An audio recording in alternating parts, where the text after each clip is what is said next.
5장 전체를 다 암송을 했습니다. 근데 그걸 계속 반복해서 암송하고 하면서 큰 은혜를 받았습니다. 그 마음속에 이번에 두 번째로 다른 성경을 좀 암송하자. 그래서 어느 성경을 암송하면 좋을까 하다가 두 번째로 암송한 말씀이 에베소서입니다. 에베소서 1장에서부터 6장까지를 다 암송을 했습니다. 왜 에베소서를 선택을 했는가? 에베소서의 말씀이 다른 바울 서신의 말씀보다 더 하나님에 대해서, 그리고 하나님의 자녀들인 그리스도인들에 대해서 풍성한 복을, 충만한 복을 가르쳐 줬습니다. 제가 이 에베소서를 암송하면서 뭐랄까요? 가슴이 터지는 것 같은, 충만해서, 풍성해서 그냥 제 마음이, 제 영혼이 하나님으로 그냥 가득 채워진 것 같아요. 그 후에 제 친구가 저한테 묻는 것입니다. 석환아, 너는 네가 믿는 하나님을 어떤 하나님이라고 말하겠냐? 그때 제가 그 질문을 듣고 즉각적으로 이렇게 얘기했어요. 내가 믿는 하나님은 꽉 차신 하나님이다. 지금도 한결같습니다. 누군가 내게 당신이 믿는 하나님은 어떤 하나님입니까? 라고 묻는다면 저는 지금도 이렇게 대답합니다. 내가 믿는 하나님은 꽉 차신 하나님이에요. 이 꽉 찼다는 말은 내가 볼 수 있는, 내가 알 수 있는 최대한의 범위에 있는데, 이 내가 알고 경험하는 이 범위에 꽉 차신 하나님. 사실은 내가 알고 있는 이 하나님보다 훨씬 더 크신 하나님이신데, 내가 알 수 있는 범위가 이 정도밖에 안 되기 때문에 그냥 꽉 차신 하나님. 제가 에베소서 말씀을 암송하면서 그런 큰 은혜를 경험을 했습니다. 오늘부터 우리가 이 에베소서 말씀을 우리가 함께 공부하면서 은혜를 나눌 텐데, 여러분 저처럼 이 에베소서 말씀을 통해서 여러분 풍성하고 충만한 하나님의 은혜들을 모두가 다 경험하기를 바랍니다. 어떻게 하면 이 에베소서 말씀을 통해서 이 말씀이 주신 은혜를 꿀처럼 내 것으로 받아들일 것인가? 바라기는 그냥 에베소서를 그냥 10번 이상 한번 읽어보시기 바랍니다. 또는 에베소서를 한번 필사를 해보십시오. 에베소서를 써는 거죠. 필사를 해보십시오. 가능하다면 에베소서를 한번 암송을 해보십시오. 그렇게 해서 하나님께서 이 에베소서를 통해서 우리에게 주시는 이 풍성한 은혜와 축복을 모두가 누릴 수 있기를 주님의 이름으로 축복합니다. 이 에베소서는 사도 바울이 에베소 교회에 보낸 편지입니다. 그래서 이 편지 형식을 띄어서 이 에베소서를 기록을 했습니다. 우리가 편지를 말할 때는 크게 세 가지를 말하죠. 첫째, 편지를 쓴 사람. 두 번째, 편지를 받는 사람. 그리고 인사와 내용 이름 있습니다. 근데 이 에베소서 1장 1절 2절은 바로 이 편지 형식으로 우리에게 에베소서를 시작합니다. 우리 1절 2절 말씀 우리 다시 한번 읽겠습니다. 다시 한번 시작. 하나님의 뜻으로 말미암아 그리스도 예수의 사도된 바울은 에베소에 있는 성도들과 그리스도 예수 안에 있는 신실한 자들에게 편지하노니, 하나님 우리 아버지와 주 예수 그리스도로부터 은혜와 평강이 너희에게 있을지어다. 편지를 쓴 사람은 누구인가? 편지를 쓴 사람은 바울입니다. 그런데 바울이 자기를 소개하는데 그냥 바울이라고 말하지 않고 그 앞에 바울을 수식하는 형용사의 구를 넣습니다. 하나님의 뜻으로 말미암아 그리스도 예수의 사도된 바울입니다. 하나님의 뜻으로 말미암아 그리스도 예수의 사도된 바울.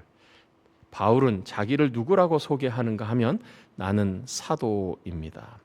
이 사도라는 말은 헬라어로 아포스토텔레스라고 하는 말인데, 이 사도라는 그 뜻은 특별한 임무를 수행하기 위해 상급자나 주인으로부터 보냄을 받은 자가 사도입니다. 어떤 특별한 임무를 주인으로부터, 상급자로부터 받아서 그 임무를 수행하기 위해 보냄을 받은 자, 사도입니다. 바울은 자기는 사도인데 누구의 사도인가? 그리스도 예수의 사도다라고 말을 합니다. 즉 이 말은 그리스도 예수께서 자신의 상급자가 되시고 주인이 되시는 그리스도 예수께서 자기에게 일을 하라고 특별한 임무를 주셔서 보냄을 받은 그리스도 예수의 사도다라는 말입니다. 그러면 예수님께서 이 바울에게 주신 그 임무는 무엇인가? 바울이 한 일을 보면 이 예수 그리스도로부터 받은 이 세 가지 임무가 있다라는 것을 알 수 있습니다. 첫째는 복음을 전하는 것입니다. 복음을 전하는 것. 두 번째, 복음을 전해서 교회를 세우는 것. 세 번째, 그 교회를 통해서 예수님의 제자를 만드는 것. 그러니까 바울이 한 일은 크게 세 가지입니다. 복음을 전하고, 복음을 통해서 교회를 세우고, 그 교회를 통해서 예수님의 제자를 만드는 것. 이 세 가지 일을 했다. 근데 그 앞부분에 이렇게 바울은 소개합니다. 하나님의 뜻으로 말미암아. 자기가 그리스도 예수의 사도인데 자기가 사도가 된 것은 자기가 결정하고 자기가 선택한 것이 아니라 자기 뜻이 아니라 하나님의 뜻으로 말미암아 그리스도 예수의 사도가 되었다라는 것입니다. 그러니까 하나님이 뜻하셨다. 하나님이 정하셨다. 하나님이 선택하셨다. 하나님이 자기에게 명령하셨다. 그래서 자기가 그리스도 예수의 사도가 되었다라는 말입니다. 하나님의 뜻에 의해서 됐다. 그러니까 바울이 사도가 된 것은 하나님의 뜻이었다라는 것입니다. 우리가 성경을 보면 이 바울만 하나님의 뜻에 의해서 임무를 부여받은 것이 아니라 우리 모든 그리스도인들도 하나님의 뜻에 의해서 임무를 부여받았다라는 것을 성경은 가르쳐 줍니다. 로마서 12장 2절에 오직 마음을 새롭게 함으로 변화를 받아 하나님의 선하시고 기뻐하시고 온전하신 뜻이 무엇인지 분별하도록 하라. 하나님께서 바울에게만 뜻을 갖고 계신 것이 아니라 우리 모두에게도 뜻을 가지고 계시다. 하나님의 선하시고 기뻐하시고 온전하신 뜻, 너를 향한 뜻이 무엇인지를 분별하도록 하라. 하나님은 우리의 모두에게도 뜻을 가지고 있습니다. 즉 우리 모두가 하기를 원하는 하나님의 꿈, 하나님의 소망, 하나님의 명령, 하나님의 계획, 하나님의 임무가 있다는 것입니다. 그게 뭘까요? 바울이 부여받은 것과 크게 다르지 않습니다. 우리에게도 동일하게 세 가지입니다. 복음을 전하고 교회를 세우고 예수님의 제자를 만드는 것입니다. 복음을 전하는 것입니다. 복음을 전해본 사람들이 경험하는 공통적인 감정이 있습니다. 좌절입니다. 나는 너무 기뻐서 기대감을 가지고 복음을 전하는데 복음을 받아들이는 사람이 너무 시큰둥해요. 어떨 때는 거부감을 들여요. 어떨 때는 기분 나쁘게 해요. 나는 정말 순수하게 좋은 뜻으로 복음을 전하고 전도지를 주는데 상대방은 너무 냉랭하다 못해서 어떨 때는 적대적으로 느낄 때가 있어요. 좌절감을 느끼는 것입니다. 정상입니다. 고린도서에서 말씀하기를 하나님은 전도의 미련한 방법으로 사람들을 구원하기를 기뻐하셨다. 왜 전도가 미련할까요? 정확한 의미는 하나님은 전도라고 하는 사람들이 보기에 미련해 보이는 방법으로 사람들을 구원하기를 기뻐하셨다. 미련한 방법이 아니라 실제로는 미련해 보이는 방법이죠. 아이고 전도해서 그 사람들이 교회에 오겠어? 전도진 안 해준다고 사람들이 그 예수님 믿겠어? 사람들이 이렇게 말하죠. 사람들의 생각이에요. 미련한 것이 아니라 미련해 보이는 방법입니다. 그런데 그 미련해 보이는 방법을 겸손하게 받아들이는 사람 가운데 구원의 역사가, 생명의 역사가 일어나는 것입니다. 복음을 전한다는 것은 씨를 뿌리는 것과 같습니다. 여러분 씨를 뿌리면 그 즉시 뿌리는 즉시 싹이 나고 나무 가지가 자라고 열매가 맺는 것이 아닙니다. 씨를 뿌리면 그 씨가 오랜 기간을 통해서 점진적인 성장의 과정을 통해서 자라나는 것이죠. 꽃이 피고 열매가 맺는 것입니다. 전도는 씨를 뿌리는 것과 같습니다. 복음의 씨를 뿌리는 것이고 구원의 씨를 뿌리는 것이고 영원한 생명의 씨를 뿌리는 것입니다. 뿌린 씨를 내가 거둘 수도 있고 다른 사람이 거둘 수도 있다. 그러나 주님이 우리에게 주신 그 임무, 뜻은 우리가 복음을 전하는 전도자로 살아가는 것이다. 두 번째, 교회를 세우는 것입니다. 예수님께서 마태복음 16장에 내 교회를 세우리라 라고 말씀하셨습니다. 교회는 이단이 아닌 이상 예수님의 교회입니다. 예수님은 이 세상에 교회를 세우기 위해서 오셨습니다.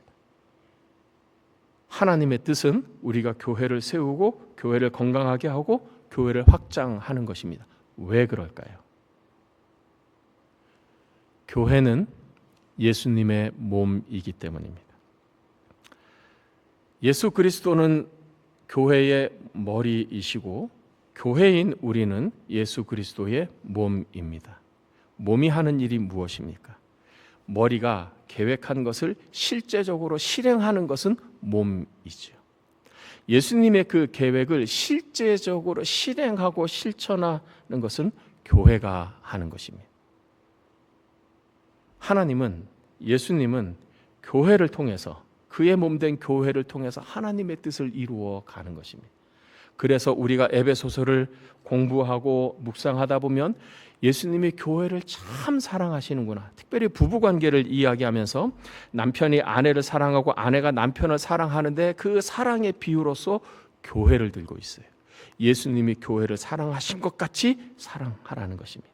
예수님이 교회를 사랑하십니다. 건강한 교회도 사랑하고 건강해 보이지 않는 교회도 사랑하고 우리의 기준에 큰 교회도 주님은 사랑하실 뿐만 아니라 약하고 연약한 교회도 주님은 사랑하신다는 거예요. 왜?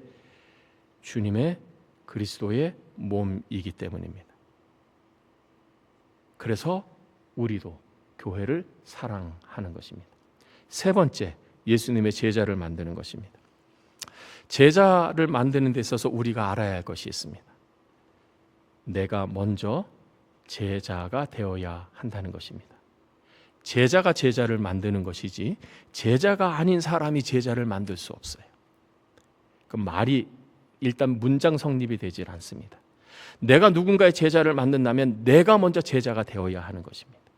내가 예수님의 제자가 되고 예수님의 제자로서 나를 점점 제자화시키고 성장시키면서 다른 사람을 예수님의 제자로 만들어가는 것입니다. 우리는 예수님의 제자를 만들려고 하는 이 마태복음 28장 18절에서 20절의 사명을 감당하기 위해 먼저 해야 할 일은 내 자신을 예수님의 제자로 만들어가고 더 성숙시켜 나가야 하는 것입니다. 그것이 바로 하나님의 뜻입니다.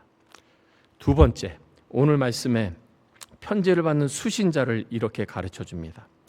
에베소에 있는 성도들과 그리스도 예수 안에 있는 신실한 자들에게 편지하노니.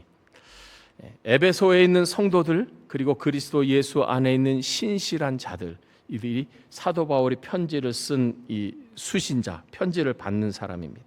그리스도인이죠. 이 그리스도인에 대해서 두 가지 정의가 있습니다.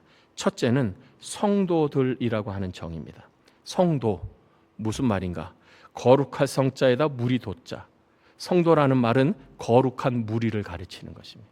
즉 거룩한 사람들이죠. 제가 다른 종교에 대해서 비난하고 싶은 마음은 없지만 캐톨릭에서는, 천주교에서는 특별히 경건한 사람, 특별히 영성이 뛰어난 사람을 가려서 세인트, 성자라고 이야기합니다. 사실은 성경적으로 옳지 않습니다. 성경이 우리에게 가르쳐 주는 것은 예수님을 믿는 모든 사람들은 다 거룩한 사람들, 성도라고 가르쳐 줍니다. 특별한 사람만 성자가 아닙니다. 예수님을 믿는 모든 사람들이 다 그리스도의 거룩함을 덧입어서 거룩하게 된 성도입니다. 그럼 여러분 한번 생각해 보십시오. 그리스도인은 처음부터 거룩한 사람들이었습니까? 예수님 믿기 이전에 거룩했는데 그 거룩함이 예수님 믿은 이후에도 계속해서 온 것입니까? 성경은 그렇게 가르치지 않습니다.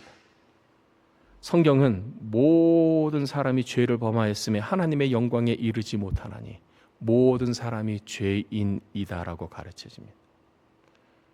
다른 사람은 살펴볼 것도 없습니다. 우리의 내면을 보고 우리가 머릿속으로 생각하는 생각을 우리가 분석해보고 우리의 말을 우리가 평가해보고 우리의 행동을 우리가 분석해보면 내가 악하다, 이기적이다, 내 자기중심적이다라는 걸 우리는 여실히 알아요. 뭐 다른 가족들을 볼 필요도 없어요. 우리 자신을 우리가 분석하고 냉정하게 평가해보면 내가 바로 죄인이라는 사실 우리는 금세 시인할 수밖에 없어요. 그런데 왜 거룩한 사람들이라고 말하는가? 거룩하지 않았는데 거룩해졌기 때문입니다. 더 정확하게 말하면 거룩해진 사람들이 바로 성도입니다. 그럼 우리는 어떻게 거룩해졌습니까? 거룩하신 예수님이 우리를 대신하여 죽어주심으로 우리의 모든 죄값을 갚아주심으로 죄를 용서하시고 우리에게 의로움을 주셨기 때문에, 즉 예수님의 우리를 향한 대신 죽으심, 이 대속의 죽으심 때문에 우리가 거룩해진 것입니다. 그리스도인은 예수님의 보혈로 죄를 씻음받고 용서받고 거룩해진 사람들입니다. 그리스도인에 대한 두 번째 정의가 있습니다. 신실한이라는 말입니다. 신실한 자들, 신실한 사람들에게 편지하노니. 그리스도인은 신실한 사람입니다. 이 신실하다는 말은 무슨 말인가? 이 헬라어로는 피스토스입니다. 이 피스토스라는 말은 믿음이라고 하는 명사에서 나온 형용사입니다. 그러니까 신실하는 믿음입니다. 근데 이 신실하다는 말에는 두 가지 의미가 있습니다. 능동적인 의미가 있고 수동적인 의미가 있습니다. 능동적인 의미는 내가 하는 것이고 수동적인 의미는 내가 다른 사람으로부터 받는 것입니다. 이 신실한 믿음의 이 능동적인 의미는 내가 믿는다는 것이, 내가 예수님을 믿는다. 예수님을 그리스도로 주인으로 내가 믿는다라는 거예요. 내가 예수를 그리스도로 믿고 신뢰한다. 반면에 수동적 의미가 있습니다. 수동적 의미는 다른 사람들이 나에 대한, 다른 사람들이 나에게 믿음이 가는, 다른 사람들로부터 믿음이 가는 사람들, 그 사람이 바로 그리스도인입니다. 우리는 뉴스를 통해서 정치인이든 기업가이든 또는 유명한 연예인이든 셀럽이든 어떤 비리나 잘못을 보게 됩니다. 그러면 어떤 사람들은 본능적으로 이 사람의 종교가 무엇인지를 알아요. 그 사람의 종교가 기독교이면 비난의 화살이 더 큽니다. 저 사람 교회 장로래. 장로라는 사람이 저런 죄를 졌어. 저 사람 교회 다니는 사람이래. 어떤 교회 다니는 사람이래. 교회 다니는 사람이 그래. 최근에 뉴스를 보니까 뭐 특검해서 또 목사님들이 조사를 받았더라고요. 여러분들, 우리가 분명히 기억해야 될 것이 있습니다. 우리는 우리의 교회 내의 직분과 그리스도인됨을 우리는 인식하지 못하며 살아가고 있지만, 다른 사람들, 우리를 보는 사람들은 우리를 항상 기독교와 연관해서 생각한다는 것, 그것도 비평적으로 생각한다는 것을 우리는 늘 기억하고 있어야 됩니다. 여러분, 내 한 사람이 잘못하고 내 한 사람이 의도적으로 어기는 것, 그리스도를 모욕하는 행위라는 거예요. 깊이 명심을 해야 합니다. 나 하나 때문에 교회가 영광을 받고 하나님이 영광을 받을 수 있는 반면에, 나 한 사람 때문에 교회가 먹칠을 당하고 그리스도가 모욕을 당할 수 있다. 진지하게 심각하게 생각해야 합니다. 그리스도인은 어떤 사람인가? 그리스도인은 난 예수님을 믿고 사람들로부터 믿음이 가는 사람이어야 된다. 그 사람이 바로 그리스도인입니다. 신실한 사람들입니다. 제가 여러분께 질문 하나 드릴 테니 여러분 자신을 평가해 보십시오. 여러분은 사람들로부터 신뢰를 받습니까? 여러분은 사람들로부터 믿어지는 사람입니까? 여러분의 말이 사람들로부터 신뢰가 갑니까? 여러분의 행동이 사람들로 믿음이 가는 행동을 여러분은 하고 있습니까? 우리 모두가 다 이 부분에 대해서 자신을 경계해야 합니다. 그것이 그리스도인의 참 모습이기 때문입니다. 2절에서는 그리스도인이 받는 축복을 안부 문안 인사로 이렇게 합니다. 우리 2절 말씀을 우리 다시 한번 읽겠습니다. 시작. 하나님 우리 아버지와 주 예수 그리스도로부터 은혜와 평강이 너희에게 있을지어다. 그리스도 안에 있는 사람에게는 이런 축복이 있습니다. 은혜와 평강입니다. 은혜는 무엇인가? 은혜의 사전적인 의미는, 은혜는 받을 자격이 없는 사람에게 베푸는 호의나 선물. 이 사람이 자격이 없어요. 그러나 주는 사람이 그냥 호의를 베풀어서 주는 것, 좋은 것, 선물을 의미합니다. 이것이 하나님과 관련이 돼서 하나님의 은혜라고 말할 때는 받을 자격이 없는데 하나님이 거저 주시는 도우심을 말합니다. 자격이 없어요. 선한 일도 하지 않았습니다. 이 사람이 무슨 수고를 한 것이 아니에요. 그냥 사랑의 마음으로, 긍휼의 마음으로 베풀어주는 호의와 도움, 이것이 하나님의 은혜입니다. 두 번째는 평강입니다. 헬라어로는 에이레네입니다. 하나님의 평강이란 무엇인가? 하나님의 평강은 외적인 상황과 관계없이 내적으로 누리는 평온함입니다. 내가 처한 상황은 큰 어려움과 힘든 일이 있습니다. 걱정이 있습니다. 그런데 그것이 내 내면에 침투해 오지 않고 무엇인가 보호막을 받아서 내 안은 고요하고 평안한 것입니다. 여러분, 이런 경험을 해보신 적 있습니까? 마치 태풍의 눈처럼 내 삶은, 내 상황 정말 어렵고 힘든데 다른 사람들이 다 걱정할 정도인데 이상하게 나는 평안한 것입니다. 하나님이 아시니 하나님이 해결해 주시겠지, 잘 되겠지. 그냥 당신은 왜 그렇게 평안합니까? 라고 말하며 구체적으로 그 이유를 댈 수는 없어요. 그러나 몰라, 나도 그냥 평해. 막연한 기쁨, 막연한 평안함이 있는 거예요. 나도 잘 모르겠어. 내가 왜 이렇게 평안하고 마음이 기쁜지 나도 잘 모르겠어. 그것이 에이레네, 하나님의 주시는 평강인 것입니다. 그러면 이 은혜와 이 평강은 어디로부터 오는가? 하나님 우리 아버지와 주 예수 그리스도로부터. 누가 이 평강을 주시는가? 하나님과 예수님께서 이 평강을 주십니다. 누구에게 주시는가? 하나님을 아버지라고 부르는 사람, 예수 그리스도를 주님이라고 부르는 사람에게 주신다. 하나님을 아버지라고 모시는 사람, 하나님은 나의 아버지입니다. 전능하사 천지를 만드신 하나님 아버지를 내가 믿습니다. 하늘에 계신 우리 아버지요. 여러분, 기도할 때 하나님을 어떻게 부르며 기도하십니까? 하나님을 아버지라고 부르십시오. 하나님을 아버지. 저는 아빠에 대한 기억이 별로 좋지 않은데요. 저 아버지는 저를 별로 사랑하지 않았어요. 저 아버지로부터 저는 정말 끔찍한 경험을 갖고 있어요. 그래도 하나님을 아버지라고 부르며 기도하십시오.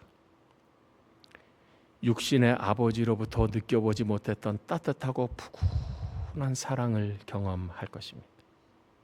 두 번째, 예수 그리스도를 주인, 큐리오스. 예수님은 나의 주님입니다. 더 정확한 표현은 예수님은 나의 주인입니다. 예수님은 내 인생의 주인입니다. 라고 고백하고 받아들이는 사람. 그 사람에게 하나님이 은혜와 평강을 주시는 것입니다.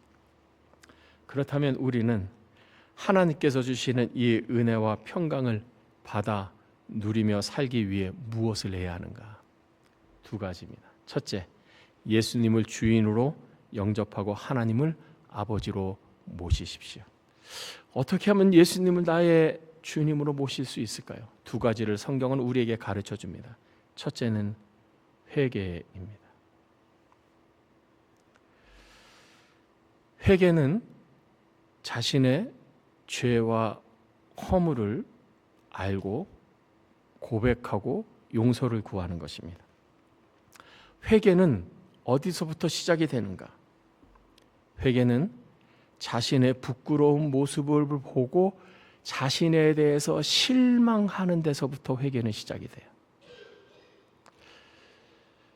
여러분 자신의 내면을 보면서 여러분 자신이 너무나 부끄럽다고 생각해 보신 적이 있으십니까? 여러분 자신에 대해서 철저하게 실망해 보신 적이 있습니까? 그때 회개는 시작됩니다. 자신에 대해서 실망하지 않으면 어떤 현상이 나타나는가? 다른 사람에 대해서 실망을 해요. 자신에 대해서 실망하지 않으면 다른 사람에 대해서 실망해요. 저 사람 때문에. 실망하면 나타나는 것이 부정적 평가죠. 이래서 저 사람 이래서 저렇고, 저 사람 저래서 저렇고, 저 사람 저래서 저렇고. 자신에 대해서 실망할 때 진정한 회개가 일어나고 회복이 일어나고 구원의 역사가 일어나는 것입니다.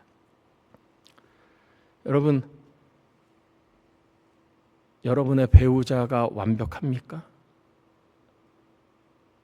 여러분의 자녀나 여러분의 부모가 완벽합니까? 여러분 교회 성도들이 완벽합니까? 이 세상에 완벽한 사람이 누가 있겠어요? 완벽하다는 것은 자기 입맛에 다 맞는다는 것이 자기 기준으로 완벽한 것인데 자기 기준에 맞추는 사람이 누가 있겠습니까? 솔직하게 우리는 우리 자신도 만족시키지 못하는데 자신에 대해서 실망을 해야 돼요. 그런데 이것도 은혜입니다. 자신에 대해서 실망하는 것도 은혜입니다. 왜냐하면 우리는 일반적으로 상대평가를 하기 때문에 다른 사람과 비교해서 나를 보면은 내가 잘못한 게 없어요. 내가 부족한 게 없어요. 내 죄와 내 허물이 없어요. 내가 뭐 잘못했어요? 왜? 그 사람도 허물이 많고 부족이 많기 때문에. 내가 내 자신에 대해 실망하는 방법, 나의 실체를 보고 부끄러워하는 방법은 하나님이 보여주시는 방법밖에 없어요. 하나님이 내 내면에 있는 나의 실체를 조명해 주시고 계시해 주시는 방법밖에 없어요.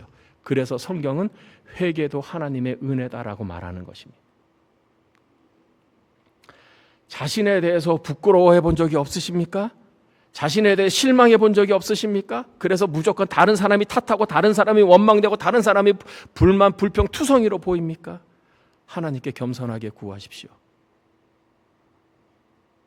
나의 죄와 나의 허물을 보여주시옵소서. 그때야 참된 회개가 시작이 되고 참된 회개가 있어지고 난 후에야 자기 성장과 자기 성숙이 일어나는 것입니다. 우리 모두에게, 저를 포함한 우리 모두에게 우리의 죄를 낱낱이 보여주시는 주님의 은혜가 있기를 축복합니다. 두 번째, 첫 번째가 회개라면 두 번째는 믿음입니다. 믿는 것입니다. 여러분 성경을 보십시오. 성경을 읽으면 하나님도 마찬가지, 예수님도 마찬가지 우리에게 계속해서 강조하시는 것이 있어요. 믿느냐? 너는 내가 이 일 할 줄을 믿느냐? 우리의 믿음을 확인받으시는 거예요. 우리가 할 일은 단순해요. 고백하는 거예요. 믿습니다. 여러분 저를 한번 따라해 주십시오. 믿습니다. 주님 제가 믿습니다. 주님이 이렇게 말씀하세요. 내 믿음이 옳도다. 여러분 믿으면 하나님의 영광을 봅니다. 믿으면 하나님의 능력을 경험합니다. 여러분의 힘으로, 여러분의 재주로, 여러분의 능력을 해결 못할 일이 있습니까? 하나님 앞에 겸손하게 그냥 기도하십시오. 믿습니다. 믿습니다. 주실 줄 믿습니다. 이루어 주실 줄을 믿습니다. 도와 주실 줄 믿습니다. 해결해 주실 줄을 믿습니다. 목사님 믿어지지 않는데요. 그러니까 기도하는 거죠. 믿어지면 그 다음에 기도 제목은 뭔지 아십니까? 감사합니다. 이루어 주셔서 감사합니다. 아직 이루어지지 않았어요. 그런데 확신이 왔어요. 이루어 주시겠구나. 이루어 주셔서 감사합니다. 해결해 주셔서 감사합니다. 도와주셔서 감사합니다. 미리 감사가 나오는 거예요. 세 번째, 우리가 해야 할 일이 있습니다. 훈련하는 것입니다. 여러분, 숨을 안 쉬면 어떻게 될까요? 한계점까지 왔는데도 숨을 안 쉬면 죽습니다. 기도를 영혼의 호흡이라고 말합니다. 기도하지 않으면 죽습니다. 밥을 안 먹으면 어떻게 될까요? 기운이 없습니다. 계속 누워 있어야 됩니다. 그래도 안 먹으면 일어설 힘조차 없습니다. 밥을 먹어야 합니다. 하나님의 말씀인 성경은 영혼의 양식입니다. 우리가 호흡을 하고 밥을 먹어야 살고 건강해지듯이 우리가 기도하고 성경 말씀을 읽어야 힘을 얻습니다. 우리의 영혼이 살아갑니다. 혹시 삶의 무기력함을 느끼십니까? 뭔가 계속해서 불만스럽고 짜증이 일어나고 마음의 불쾌함이 계속해서 일어납니까? 다른 도리가 없습니다. 근본으로 돌아가는 것입니다. 본질로 가는 것입니다. 말씀을 읽고 기도하는 것입니다. 그러면 하루에 얼마 정도 기도하고 말씀 읽는 시간을 가지면 좋을까? 최소 30분. 30분 정도. 아유, 목사님 그 시간 긴데요. 여러분 미디어 보는 시간 한번 보십시오. 그 시간에 비하면 30분 정도는 우리가 그 시간을 가져야 돼. 찬양을 틀어놓든지 아니면은 믿습니다, 감사합니다, 기도를 하든지 성경 말씀을 틀어놓고 듣든지 성경을 읽든지. 여러분 하루 30분 정도. 30분을 한꺼번에 하기가 어렵다면 아침에 10분, 낮 시간에 10분, 저녁 시간에 잠자기 전에 10분 그렇게 하든지 하루 30분 정도 하나님과 교제하는 하나님의 은혜를 받는 시간을 가지십시오. 그리스도인은 두 종류의 그리스도인이 있습니다. 디모데후서 3장 5절에는 이렇게 가르칩니다. 경건의 모양은 있으나 경건의 능력은 부인하는 자니 이 같은 자들에게서 내가 돌아서라. 경건의 모양만 있는 사람이 있어요. 경건의 모양은 있는데 경건의 능력은 없는 거예요. 보기에는 예수 잘 믿는 사람 같아. 그러나 실제로 경건의 능력은 없어요. 반면에 경건의 모양도 있으면서 경건의 능력도 있는 사람이 있습니다. 이 사람은 능력이 있어요. 힘이 있어요. 이겨낼 수 있어요. 요한계시록에서 말씀하는 승리하는 삶을 살아가려 해요. 계속 내 안에서 일어나는 이 자기 중심성, 자기가 중심이 되고자 하는 마음, 자기가 중심이 되고 자기 거 다 판단하려고 하는 이 자기 중심성, 이기성, 나의 욕심만을 채우려고 하는 마음. 경건의 능력 있는 사람이 이걸 깨트리고 승리한다는 것입니다. 세상이 우리에게 주는 유혹, 미혹, 경건의 능력이 있는 사람만 이겨낼 수 있습니다. 틈을 노리면서 우리로 하여금 어떻게 해서든 공격하는 이 마귀의 공격을 대적하고 승리하는 원동력, 경건의 능력입니다. 경건의 능력은 말씀과 기도로서 하나님 앞에, 하나님 안에, 그리스도 안에 머물면서 은혜를 받아 누리고 그 은혜의 힘을 가진 자만이 누릴 수 있는 것입니다.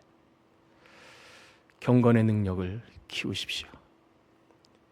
여러분, 그리스도인인 우리는 누구입니까? 거룩하고 신실한 사람들입니다. 우리에게 주신 주님의 약속이 이것입니다. 하나님 우리 아버지와 주 예수 그리스도로부터 은혜와 평강이 너희에게 있을지어다. 여러분 이 말씀을 믿으시면 우리 다 같이 아멘 하십시다. 은혜와 평강이 여러분에게 풍성하게 임하기를 축복합니다. 기도하겠습니다.